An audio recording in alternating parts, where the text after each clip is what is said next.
Vamos falar agora sobre a vida? Vamos? Então vamos. Como recomeçar a vida depois de uma separação? Ou então da morte do companheiro, da companheira? Como escrever uma nova história? Será que é preciso um tempo? Foi uma sugestão que a gente recebeu pelo nosso WhatsApp. Aí a gente ligou para Ana Patrícia Ribeiro, que é psicanalista. Oi, Ana. Oi, Mônica, tudo bem? Obrigada por ter vindo para falar sobre isso, né? Acabou um relacionamento, aí você quer recomeçar, não sabe como. Participa com a gente, 99897.000. Eu falei de tempo. Quando uma pessoa se separa, ou quando ela de repente fica viúva ou viúvo, é preciso um tempo para recomeçar, Ana? Exatamente, Mônica. Começamos com a palavra mais importante, um tempo. E não é só a passagem do tempo. Espera o tempo passar. Não, é o que vamos fazendo enquanto o tempo passa. E por que esse tempo é necessário? Porque quando se perde é necessário um trabalho de elaboração do luto.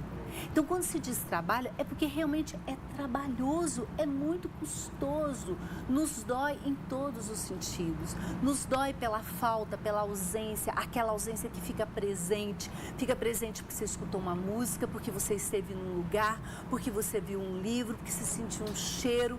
Então, é uma ausência perturbadora, ela chega a ter forma, cheiro, cor. E essa ausência, ela é o sinal, ela é o preço que a gente paga por ter vivido um grande amor, por ter vivido momentos bons. Então, nada nessa vida é gratuito. Se você viveu coisas boas, se você viveu um amor e existe a perda, é lógico que você vai pagar, você vai sentir a dor disso.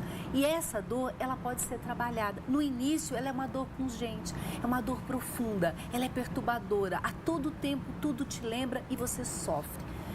O tempo, ele nos ajuda de que maneira? Porque você vai, a cada dia, reconhecendo a ausência daquela pessoa que se foi. Ou que se foi porque terminou o relacionamento, ou que se foi e que se perdeu para a morte. Então, você amanhece e vai tomar um café, lembra que tomava o café da manhã com a pessoa, sofre. Aí, aquele dia, fez uma semana, nossa, faz uma semana que eu não tomo café da manhã com ele. Aquilo dói. Passa mais um tempo, você vai lembrar daquilo já não com tanta dor, mas continua lembrando. E gradativamente, aquela pessoa, aquela lembrança, ela vai se desgrudando da gente, ela vai se tornando uma lembrança, mas não doída. Você já pode olhar uma foto, sentir aquela saudade gostosa. Ouvir a música, porque às vezes terminam, aquela pessoa que morreu, gostava daquela música, você vai lá e desliga o rádio. No início você não pode, ou então você só fica ouvindo aquilo, né? A famosa dor de cotovelo. Mas com o tempo você vai aceitando, é como se nós fôssemos contando para cada partezinha do nosso eu mais profundo que aquela pessoa se foi. E com o tempo a gente consegue aceitar aquilo sem tanta dor e imagina, quem sabe eu possa começar a investir numa nova relação, porque aquela já não dói tanto. Então é muito importante a passagem do tempo e isso, na atualidade, tem sido negado. Na atualidade, nós estamos querendo que as coisas aconteçam numa velocidade que é uma velocidade além do que a nossa alma suporta. E é isso que muitas vezes transforma o que deveria ser um recomeço numa repetição. Numa repetição da relação que foi idealizada ou uma repetição de um erro do passado. Como é que eu não faço isso de repetir? Então, aí começa a dar capacidade de tolerar esse sofrimento.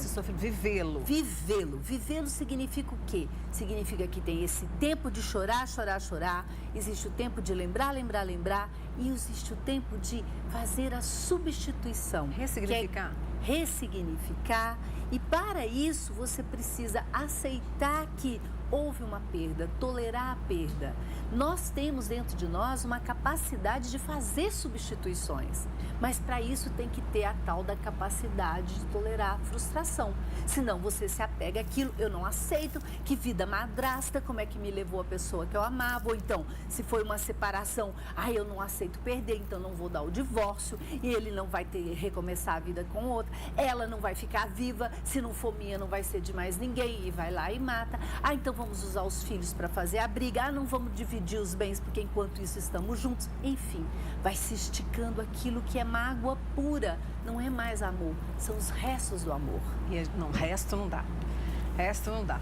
A gente está aqui com a Ana Patrícia Ribeiro, psicanalista, com a gente aqui hoje falando sobre o fim de relacionamento ou quando você de repente perde pela morte, né? O que a gente pode fazer para recomeçar? A gente continua essa conversa com a Ana Patrícia. Pode mandar pergunta, 99897.000 e também tem outros assuntos para você já. Eu volto daqui a pouquinho. A gente está falando hoje aqui, né, como se arriscar em um novo relacionamento depois de uma separação, né, ou de repente ficar viúvo. É medo, é desconfiança, né, às vezes é orgulho, não vou mais me relacionar com ninguém. E lembra que eu falei que a nossa vida, que a gente escreve, isso, né? E a gente trouxe aqui também de uma forma lúdica, porque cada um tem o seu caderno de relacionamento. Exato. Não tem? Muito legal, é isso mesmo. E aqui, olha, a gente vai... O começo, muitos coraçõezinhos, né? Você vai se convivendo. É o momento da paixão, é o momento da idealização, Olha. onde você só vê as coisas boas, onde tudo é compartilhado. É um momento muito bonito e necessário. Vem o casamento. Que também vem cheio de esperança, né? Pensa em tudo que você vai poder plantar. Vem a esperança no futuro. Uhum. As viagens, né? Toda aquela... Tudo que se compartilha e que vai escrevendo uma bela história e deixando boas lembranças. Para tudo isso tem um investimento. Os filhos é um projeto muito compartilhado. Geralmente, quando chegam os filhos, o casal fica muito unido no projeto de criação dos filhos. Né? Aqui, o projeto, né? 4 paredes. Então, é porque não existe relacionamento sem conflitos. Então é necessário essa idealização, quebrar a idealização. Não existe relação sem conflitos. Então nós temos que pensar que o equilíbrio é uma coisa que se busca, mas o desequilíbrio é o que a gente convive todo dia. E aí você tem que ter... As diferenças, os desejos, a disponibilidade. Então, aí também um jogo de cintura e esse pé no chão. Então, não tem mar de rosas. Existe, sim, uma tentativa de se equilibrar. Dúvidas. Todo o tempo, né, gente? E a gente tem que enfrentar. Se você nega, não quero ver, vai jogando para baixo do tapete, uma hora você tropeça naquilo que você pôs debaixo do tapete. Então, é preciso ter coragem para se questionar e conversar. Chegar para o outro e conversar sobre, não ficar esperando que o outro te adivinhe. Ah, isso acontece em música, né? Fim do amor. Então, geralmente acaba primeiro para um do que para outro, né? Às vezes o amor acaba e as pessoas ainda estão juntas porque acham que tem obrigação de se manter juntas. E aí aquele respeito vai virando ódio. Então, assumir que houve o fim do amor, aceitar que o outro pode ter deixado de te amar, assumir que você deixou de amar. Tudo isso é muito doloroso, deixa muitas marcas. E até se chegar à definição de uma separação, tem um caminho muito duro a percorrer.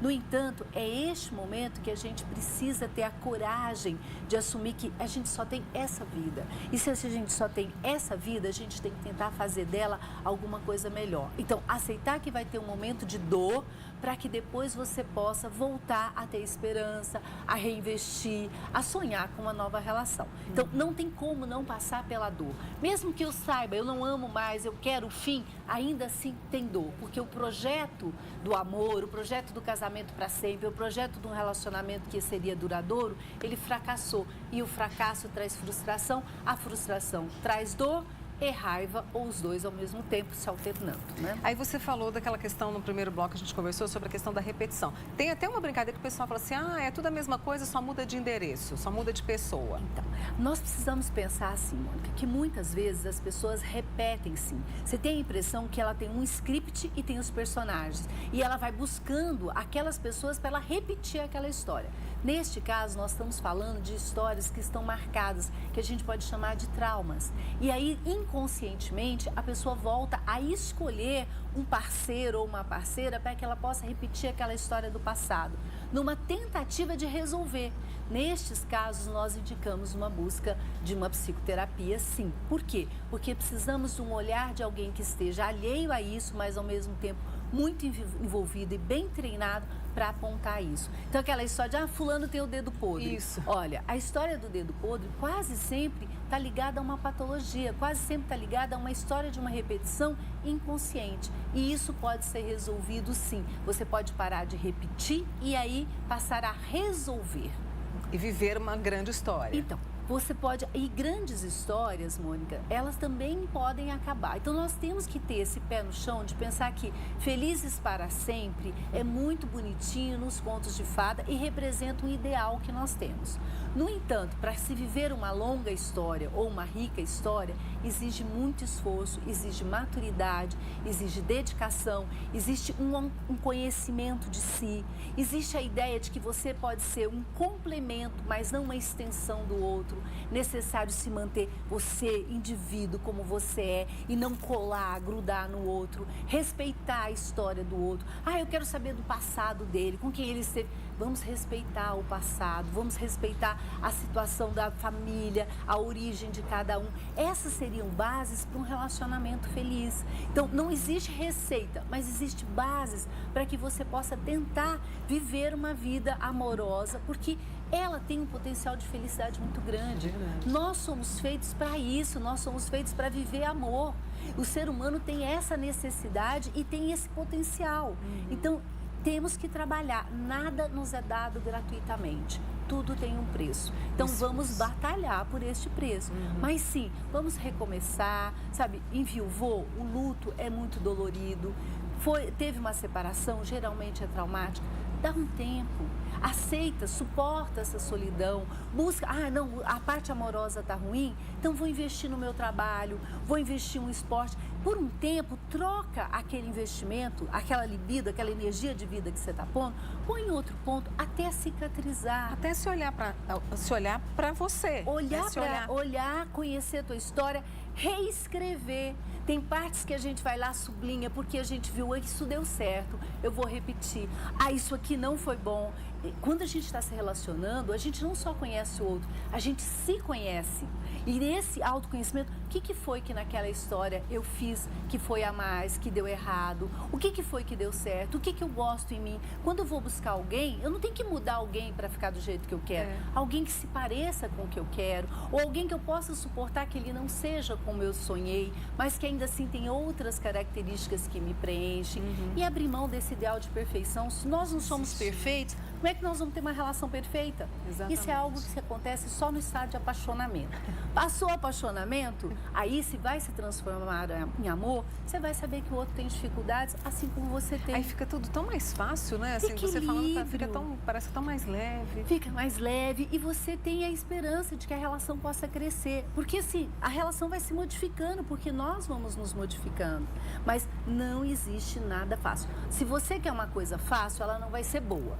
Se você quer uma coisa boa, aceite que ela vai ser difícil e trabalhosa. Exatamente. E aqueles que se fecham? Tem muita gente que se fecha também, não é? Tanto para quem perde o companheiro para a morte, como alguém que se separa. Então, geralmente são pessoas que não conseguiram trabalhar o luto, que não conseguiram ir se despregando daquilo, colam naquela história, ou essa era a história perfeita, eu não quero mais ninguém, ou não, eu não nasci para isso, não quero mais saber de amor, eu não tenho, né, nessa vida eu não vou viver isso. Então, essas pessoas apontam para uma dificuldade de lidar com essa perda, de lidar com a separação, e aí nós necessitamos sim de uma ajuda profissional. Muito bem. E aí a gente mostrou, né, esse caderno aqui e a gente está aqui com esse Comece de Novo por onde? Por dentro? Sempre por dentro. Sempre começamos com nós, sempre começamos com essa conversa interna, com esse deixa eu ver se a minha ferida já cicatrizou, deixa eu ver se eu já dou conta de fazer esse teste aqui. Vai devagarzinho, sabe? Vai escolhendo, vai avaliando, refletindo, mas o começo, para saber se está na hora de recomeçar, você tem que fazer isso gradativamente. Não tem assim, não vai tocar um sininho falando agora você está pronto, aquela história de que um amor cura o outro. Não, gente. Isso não existe, sabe? Se você tem um imóvel, ele está alugado para o inquilino, você tem que esperar aquele inquilino tirar os móveis dele para entrar o outro inquilino. No amor é assim. Você primeiro tem que tirar aquele que estava ali para receber o outro, senão vai ficar tudo acumulado. E aí você tende a repetir a história, você tende a pensar, não, esse vai fazer comigo do jeito que o outro fez, ou esta mulher tem que fazer comigo exatamente as coisas boas. Então, para começar ou recomeçar, a gente também tem que se recomeçar lá dentro, falar, peraí, então o que ficou de bom daquela história, o que eu aprendi, onde que eu errei, e aí eu vou nova, um caderno novo, que é lindo sempre ter um novo caderno para começar. Opa. Esse papo não encerrou não, já volto com a Ana Patrícia aqui. A gente volta a conversar com a Ana Patrícia Ribeiro, psicanalista, falando de amor. Deixa eu trazer para você aqui, Ana, a Eva, lá do bairro Laranjeiras. Eva, um beijo grande para você. Mônica, me divorciando, mas acredito no amor verdadeiro. Nunca será tarde para tentar novamente, que foi aquilo que eu perguntei. Tem gente que se fecha pro amor, né? É uma atitude louvável da nossa amiga? Muito, muito, muito. O divórcio é um momento doloroso, precisa ser respeitado em toda a dor que traz, os sentimentos ambivalentes. Ora você está chorando pela dor do amor que acabou, ora você está com muito ódio daquilo que a pessoa fez ou do que você acha que você falhou, mas é muito importante isso mesmo. E amor verdadeiro, primeiro começa conosco. Então, o amor consigo mesma, tá? Então, ame-se primeiro, busque esse amor verdadeiro, busque as suas qualidades, busque também as suas dificuldades, deixe sempre essa página em branco para você se reescrever, né? Porque você vai se descobrir. Depois de um divórcio, você aprende muito sobre você aprende muito sobre como se relacionar. Então, essa é uma nova página. E o amor verdadeiro com o outro, ele também vai acontecer quando você estiver se amando mais, quando você estiver aceitando as suas falhas, quando você estiver vendo o seu potencial. Então, essa é a esperança. Não podemos perder a esperança. Essa teimosinha tem que ficar ali. Às vezes ela teima em sair, né? Teima, mas tem de volta. Vem cá. A Lucy Sansevero, Lucy, um beijo grande para você. Ela teve uma perda, né? A morte. E ela falou, Mônica, muito bom ouvir essas dicas. Vou absorver todas para viver um novo amor. Olha, então, essa já talvez esteja elaborando o luto, ou seja, já está podendo ressignificar a perda e deixar em aberto essa possibilidade de que o amor, ele tem sempre esse desejo, ele está sempre pulsando dentro de nós. Por quê? Porque somos seres programados para isso, para amar. Ai, deixa eu trazer essa história aqui pra você, Mônica. Sou a Vanessa, tem um filho de 12 anos, tá sofrendo muito por amor. O que ela pode fazer? Ai, que lindo. Ame-o bastante, diga pra ele que essa dor de amor é uma dor necessária e que ele ainda tem muitas histórias, que o caderninho dele tá só começando e que ele pode escrever belas histórias. Acompanhe, dê o seu amor de mãe, que vai ajudá-lo muito nesse momento. Respeite, não trate como se fosse uma coisa, de criança, não. Se ele está amando e está sofrendo, respeite essa dor. Então, olha, páginas aqui, novas páginas para escrever. Essa aqui fica no lugar dela? Não precisa ser esquecida, pelo contrário, às vezes a gente precisa lá dar uma consultada, né? Como é que foi que aquilo se deu, para a gente poder fazer a nova história. Então, o que a gente viveu não precisa ser esquecido, ele vai ser ressignificado. Muito bem. Ana Patrícia Ribeiro, psicanalista, com a gente aqui hoje, só tenho a agradecer você. Obrigada, antes eu quero te parabenizar pelos 2 anos. Aqui, gente, é um bem casado, olha que ideia legal. Então, eu espero que esse casamento do Manhã Total com a Mônica tenha vida longa. Amém. E que eu também faça parte dessa história por mais tempo. Obrigada e parabéns. É um laço, né? É um bem casado, um bem sucedido, porque as relações de amor, de dedicação, podem ser muito bem sucedidas, não podem? E laços sempre são muito importantes na nossa vida. Não podemos perder nossos vínculos. Quer seja de amor romântico, quer seja de amor de amizade. Que obrigada. É o que a gente tem. Obrigada. Viu? Obrigada mesmo. Ai, tão bom. Obrigada, Ana Patrícia. Obrigada a você, E você faz parte dessa história, você sabe. Muito obrigada.